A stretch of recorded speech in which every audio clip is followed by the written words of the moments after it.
જય શ્રી કૃષ્ણ. આજના વિડીયોમાં આપણે શ્રાવણ માસના અજવાળિયાના ગુરુવારે કરવામાં આવતું બૃહસ્પતિ વ્રતની કથા સાંભળીશું.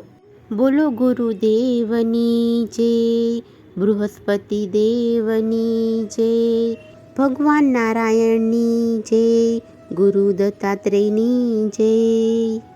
ગુરુવારનું વ્રત એ ઘણું જ શુભ અને મંગલકારી છે. એમાં પણ ખાસ કરીને આ શ્રાવણ માસનું ગુરુવારનું વ્રત એ ઘણું જ શુભ માનવામાં આવે છે. આજના દિવસે વ્રત કરવાથી, કથા વાર્તા સાંભળવાથી ભગવાન બૃહસ્પતિ, ભગવાન ગુરુ દત્તાત્રેય તથા ભગવાન નારાયણની કૃપા તથા આશીર્વાદ મળી રહે છે. જીવનમાં જ્ઞાન, વિદ્યા, સૌભાગ્ય અને આરોગ્યની પ્રાપ્તિ થાય છે. શ્રાવણ માસના ગુરુવારમાં આપણે ભગવાન શ્રી બૃહસ્પતિની વ્રત કથા સાંભળીશું. ગુરુવારનું વ્રત ભગવાન બૃહસ્પતિને સમર્પિત છે. આ દિવસે વ્રત કરનારે ગુરુ દત્તાત્રેયની પૂજા, બૃહસ્પતિની પૂજા, લક્ષ્મીનારાયણની પૂજા કે ભગવાન શ્રી કૃષ્ણની પૂજા કરી જીવનના સૌભાગ્યની પ્રાપ્તિ કરી શકાય છે. આજના દિવસે કેળના વૃક્ષની પૂજા અવશ્ય કરવી. એક બાજોટ ઉપર પીળા રંગનું વસ્ત્ર પાથરી તેની ઉપર ભગવાનની મૂર્તિ કે ફોટો રાખી ધૂપ, દીપ, નૈવેદ્ય પૂજન કરવું, આરતી કરવા અને કેળાનું ફળ અવશ્ય ધરાવવું. ગાય માતાની પૂજા કરવી કે જેથી જ્ઞાનની પ્રાપ્તિ થાય. જેની કુંડળીમાં ગુરુ અશુભ હોય તથા ગુરુની મહાદશા ચાલતી હોય તેમણે આ વ્રત જરૂર કરવું, જેથી ગુરુવારના દિવસે ધનહાનિ થતી નથી કે અન્ય કોઈ પ્રકારનું નુકસાન થતું નથી. માટે ગુરુવારનું વ્રત ખૂબ જ ફળદાયી છે. હવે આપણે ભગવાન બૃહસ્પતિની વ્રત કથા સાંભળીશું. ગુરુવારનું વ્રત કરો ત્યારે તેના માટે દિવસમાં એક જ વાર ભોજન લો. પીળા વસ્ત્ર ધારણ કરો. ભોજનમાં પણ ચણા કે ચણાની દાળની વાનગી બનાવી અને સૌપ્રથમ આરોગો. ભોજનમાં મીઠું ન હોવું જોઈએ તથા પીળા રંગના ફૂલ, ચણાની દાળ, પીળા કપડાં, ચંદન, કેસર તથા હળદરથી ભગવાન વિષ્ણુ કે ગુરુ બૃહસ્પતિની પૂજા કરવી. પૂજા પછી ગુરુવારની વ્રત કથા સાંભળવી. ગુરુવારનું વ્રત કરવાથી ગુરુ બૃહસ્પતિ ખુશ થાય છે તથા ધન અને વિદ્યાનો લાભ થાય છે. આ વ્રત સ્ત્રીઓ અને પુરુષો બંને કરી શકે છે, પરંતુ સ્ત્રી માટે આ વ્રત ખૂબ લાભદાયક છે. આ વ્રતમાં કેળનું પૂજન અવશ્ય કરવું. પૂજન તથા કથાનું વાંચન કે શ્રવણ કર્યા પછી આરતી કરવી જોઈએ. તેમજ ગુરુવારના દિવસે આ 7 કામ એકસાથે કરવા નહીં, જેમાં ગોળા ન વિછરવા, ઘરની વધારાની સાફ સફાઈ ન કરવી, માથું ન ધોવું, વાળ ન કાપવા, નખ ન કાપવા, દાઢી ન કરવી, વળગણીએ કપડાં ટીંગાળવા નહીં, તેમજ ગાર ન કરવી, ઉંબરે ઓશીકું મૂકી અને સૂવું નહીં. આમ ગુરુવારે આટલા બધા કામ એકસાથે ન કરવા જોઈએ, નહીંતર ધનની હાનિ થાય છે. પ્રાચીન સમયની વાત છે. એક બહુ પ્રતાપી તથા દાનવીર રાજા હતા. તેઓ દર ગુરુવારે વ્રત રાખતા, દાન પુણ્ય કરતા, પણ તેની રાણીને આ બધું ગમતું નહીં. એક દિવસ રાજા જંગલમાં શિકાર કરવા ગયા.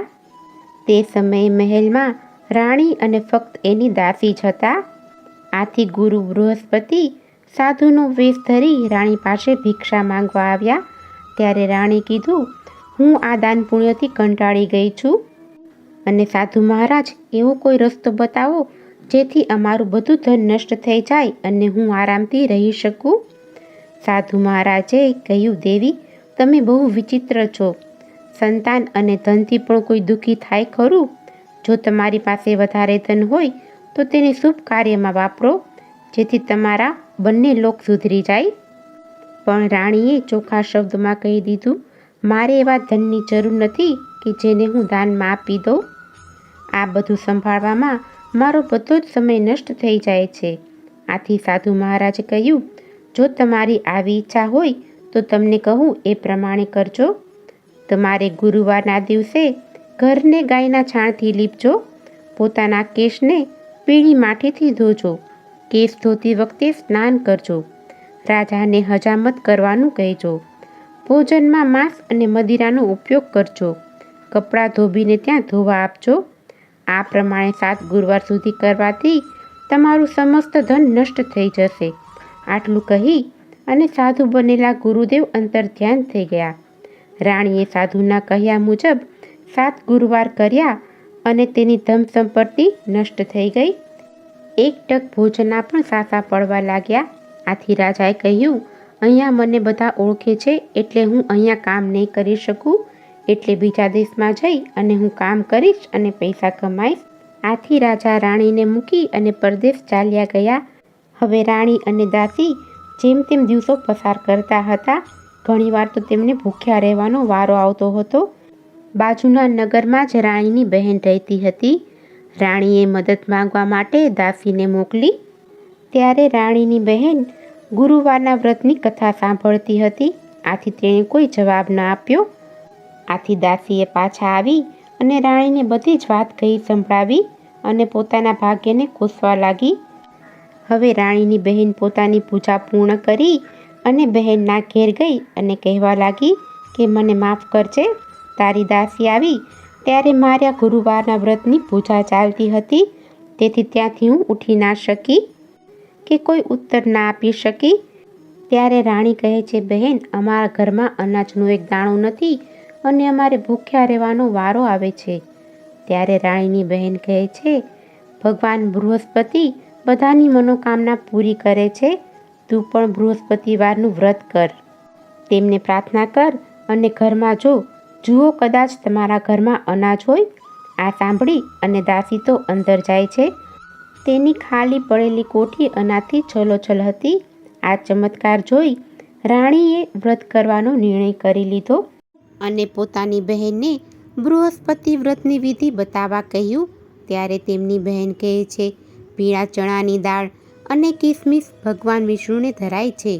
કેળાનું ફળ પણ ધરાવાય અને કેળાના વૃક્ષની પૂજા થાય છે. દીપક પ્રગટાવી કથા વાર્તા સાંભળવી અને પીળું ભોજન કરવું. બૃહસ્પતિ દેવની પ્રસન્નતા અર્થે આ વ્રત કરવામાં આવે છે. આમ બતાવી અને રાણીની બહેન પોતાના ઘેર ચાલી ગઈ. 7 દિવસ પછી ફરી પાછો ગુરુવાર આવ્યો. ત્યારે બધાએ વ્રત રાખ્યું.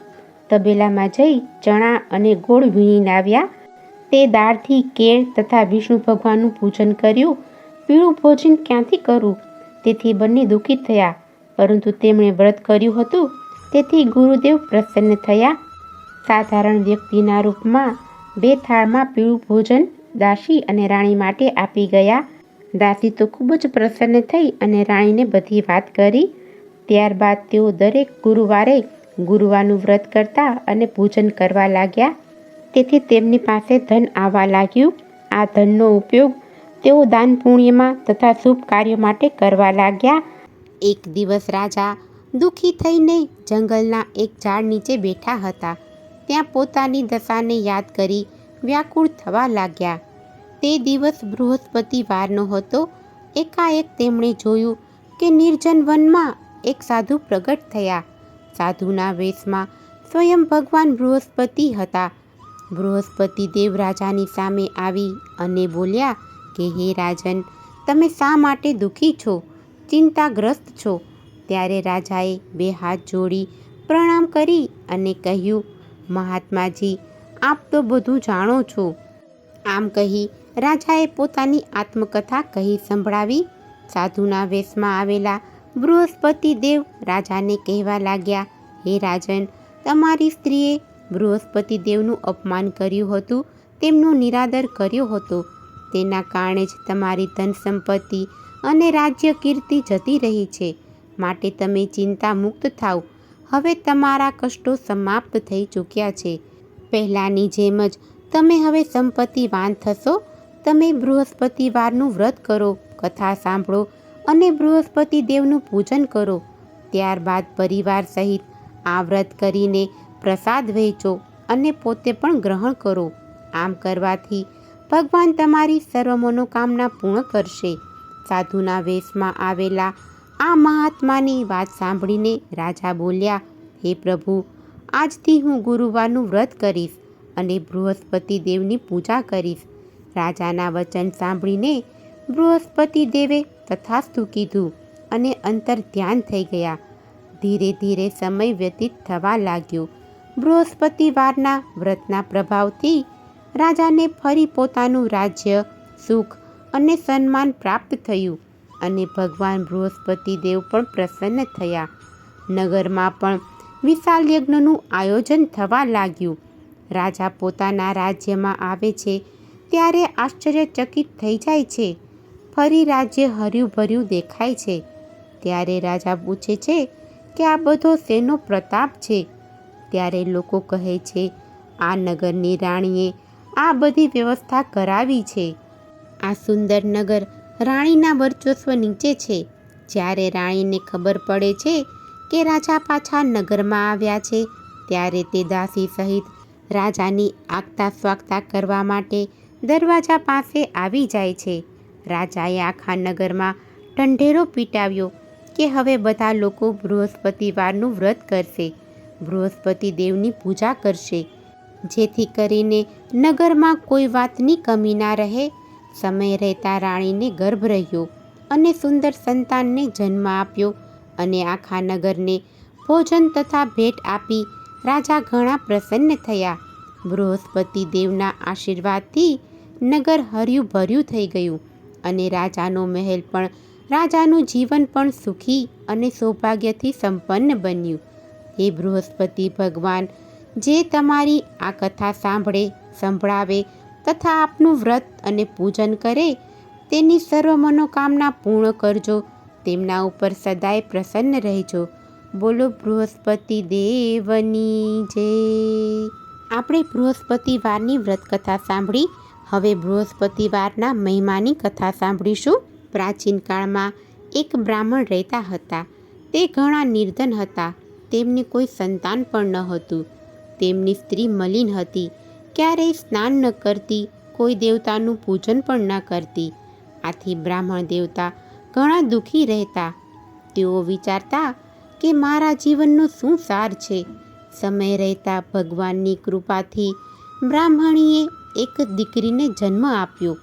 કન્યા મોટી થવા લાગી અને કન્યા ભગવાન વિષ્ણુનું તેમજ બૃહસ્પતિ દેવનું પૂજન તથા વ્રત કરતી, પૂજા પાઠ કરતી. પોતાની પૂજા પૂર્ણ કરી અને પાઠશાળાએ જતી. પાઠશાળાએથી જ્યારે પાછી આવતી એટલે સોનાના જવ હાથમાં લાવતી. એક દિવસ તે સોનાના જવને સૂપડામાં સાફ કરતી હતી. ત્યારે બ્રાહ્મણ દેવે દીકરીને કહ્યું, બેટા, સોનાના જવ સાફ કરવા માટે સોનાનું સૂપડું જોઈએ. બીજો ગુરુવાર આવ્યો ત્યારે કન્યાએ ફરી ગુરુવારનું વ્રત કર્યું. બૃહસ્પતિ દેવને પ્રાર્થના કરી કે હે પ્રભુ, મેં આપની પૂજા જો સાચા મનથી કરી હોય તો સોનાના જવને સાફ કરવા માટે સોનાનું સૂપડું આપો. બૃહસ્પતિ દેવે કન્યાની પ્રાર્થના સ્વીકારી.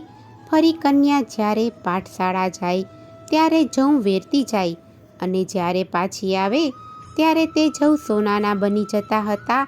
તે જવને ઉઠાવીને ઘેર આવતી.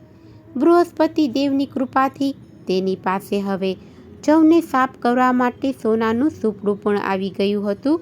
પરંતુ તેની માનો ઢંગ તેવો ને તેવો રહ્યો. એક દિવસની વાત છે. કન્યા સોનાના સૂપડામાં જવ સાફ કરતી હતી.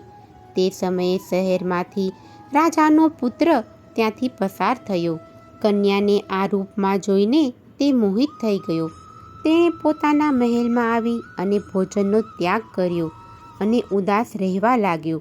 આથી રાજાને થયું કે મારા કુંવરને શું થયું હશે.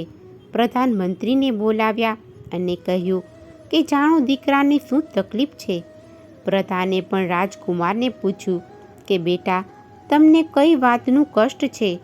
તમને પ્રસન્ન કરવા માટે અમે શું કરીએ? ત્યારે રાજકુમારે પોતાના પિતાને કહ્યું, હે પિતાજી, મને કોઈ વાતનું દુઃખ નથી. મારું કોઈએ અપમાન નથી કર્યું. પણ હું નગરમાં નીકળ્યો ત્યારે મેં એક કન્યાને જોઈ જે સોનાના સૂપડામાં સોનાના જવને સાફ કરતી હતી. મારે તેની સાથે વિવાહ કરવો છે. આ સાંભળી અને રાજાને આશ્ચર્ય થયું કે સોનાનું સૂપડું અને સોનાના જવ કોણ સાફ કરે છે? તે કન્યા કોણ છે? હે રાજકુમાર, તમે જાણો છો, હું તેની સાથે તમારો વિવાહ અવશ્ય કરાવીશ. ત્યારે રાજકુમાર ફરી નગરમાં ત્યાં ગયા જ્યાં કન્યા સોનાના સુપડાથી જવ સાફ કરતી હતી. અને તે બ્રાહ્મણનું ઘર જોઈને રાજકુમાર તે બ્રાહ્મણ પાસે ગયા અને બોલ્યા, હે બ્રાહ્મણ દેવ, તમારી કન્યા સાથે મારે વિવાહ કરવો છે. આ સાંભળી બ્રાહ્મણદેવ પ્રસન્ન થયા અને પૂરા વિધિ વિધાનથી રાજકુમાર સાથે પોતાની કન્યાનો વિવાહ કરી તેને વિદાય કરી. તુરંત તે બ્રાહ્મણદેવ જે પરિસ્થિતિમાં હતા એ જ પરિસ્થિતિમાં એટલે કે ગરીબીમાં આવી ગયા. ભોજન માટે પણ સાસા પડવા લાગ્યા. એક દિવસ દુઃખી થઈને બ્રાહ્મણદેવ પોતાની પુત્રી પાસે ગયા અને કહ્યું, બેટી, તારો પિતા ઘણી દુઃખી અવસ્થામાં આવી ગયો છે. માના હાલ પણ પૂછતી નથી. ત્યારે કન્યાએ પિતાને ઘણું બધું ધન આપ્યું અને બ્રાહ્મણદેવ ફરી ધન લઈ આવી અને સુખપૂર્વક સમય વ્યતીત કરવા લાગ્યા. થોડા સમય બાદ ફરી એની એ હાલત થઈ ગઈ. બ્રાહ્મણ પાછા કન્યા પાસે આવે છે અને પોતાનો હાલ કહે છે. ત્યારે કન્યા કહે છે, પિતાજી, તમે મારી માતાને કહો કે ઘરમાં થોડી સાફ સફાઈ રાખે, આથી ગરીબી દૂર થાય અને એ માટે બૃહસ્પતિ દેવનું પૂજન કરી સ્નાનાદિથી પરવારી ભગવાન વિષ્ણુનું પૂજન કરે, જેથી દરિદ્રતા પણ દૂર થાય. બૃહસ્પતિ ભગવાનની કથા સાંભળે, તેમનો મહિમા સાંભળે. જ્યારે બ્રાહ્મણ દેવે આ વાત દીકરીના મુખેથી સાંભળી ત્યારે તેમણે ઘરે જઈ અને પત્નીને કહ્યું. પત્નીએ થોડી વાત માની, આથી તેની બુદ્ધિ પણ થોડીક ઠીક થઈ ગઈ. બૃહસ્પતિ દેવની કૃપાથી બ્રાહ્મણની પત્નીએ ગુરુવારનું વ્રત કર્યું અને બૃહસ્પતિ દેવનું પૂજન કર્યું. આથી બ્રાહ્મણ અને બ્રાહ્મણી ધનવાન બન્યા. બૃહસ્પતિ દેવના પ્રભાવથી તે સર્વલોક સુખી થયા. સુખ ભોગવીને અંતે સ્વર્ગને પ્રાપ્ત થયા. હે બૃહસ્પતિ દેવ, જે ભાવથી અને પ્રેમથી આપની પૂજા અર્ચના કરે છે, શ્રદ્ધા ભાવ રાખે છે, તેમની ઉપર આપ અવશ્ય કૃપા કરો જ છો. કોઈ ભક્તજનો આપની કથા વાંચે કે સાંભળે તથા આપનું પૂજન કરે અને વ્રત રાખે, મંત્ર જાપ કરે તો હે પ્રભુ, તેની ઉપર આપ કૃપા દ્રષ્ટિ રાખજો. બોલો બૃહસ્પતિ દેવની જય. ભગવાન શ્રી હરિ નારાયણની જય. ગુરુ દત્તાત્રેયની જય. જો તમને આજનો આ વિડીયો પસંદ આવ્યો હોય તો એક લાઈક આપી ચેનલને સબસ્ક્રાઈબ કરો. આજની આ કથા સાંભળવા બદલ આપનો ખૂબ ખૂબ આભાર. જય શ્રી કૃષ્ણ.